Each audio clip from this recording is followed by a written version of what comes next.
రాష్ట్ర వ్యాప్తంగా land pooling భూ వివాదాల పరిష్కారానికి సెట్టిపల్లి మోడల్గా నిలిచిందని రెవెన్యూ మంత్రి అనగాని సత్యప్రసాద్ అన్నారు.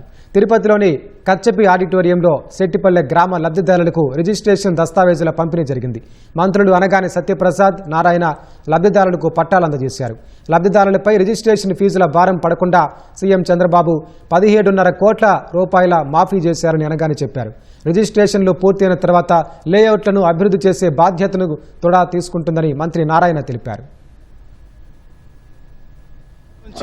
ఒక ఎస్టేట్ భూమి ప్రాబ్లం మీద దాదాపుగా 2111 కుటుంబాలు తిరుగుతూ ఉన్నాయో వాళ్ళందరికీ కూడా పట్టాలు ఇవ్వటం, పేదవాళ్ళకి తప్పకుండా అద్భుతంగా ఒక గేటెడ్ కమిటీలా కట్టించి ఇవ్వాలనే లక్ష్యంతో ఈ డిప్ ద్వారా ఎవరికి కూడా పార్షాలిటీ లేకుండా రాబోయే రోజుల్లో అన్ని హంగులతో 100 ఫీట్ రోడ్ అవ్వచ్చు, ఎలక్ట్రికల్ సబ్స్టేషన్ అవ్వచ్చు, అలాగే అండర్ గ్రౌండ్ డ్రైనేజ్ అవ్వచ్చు, ఇవన్నీ ప్రణాళికాబద్ధంగా వాళ్ళందరికీ కూడా ఈరోజు ఇవ్వటం. దాంట్లో ఆల్రెడీ 1500 పైచీలకు రిజిస్ట్రేషన్ చేసి ఈరోజు పత్రాలు ఇవ్వడం నిజంగా ఆనందదాయకంగా ఉంది. ఆ లేఅవుట్స్ని యాక్చువల్గా కంప్లీట్ చేయాలి.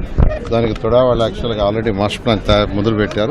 దాని వీలైనంత తొందరలో ఆ యొక్క రోడ్డు కానీ, డ్రైన్స్ కానీ, వాటర్ కానీ అన్ని కరెక్షన్స్ వాళ్ళకి చేసి ఒక టౌన్షిప్ ఎలా ఉండాలో దానికి ఇవ్వాల్సిన బేసిక్ ఇన్ఫ్రాస్ట్రక్చర్ మొత్తాన్ని క్రియేట్ చేసి వాళ్ళందరికీ ఇవ్వడం జరుగుతుంది.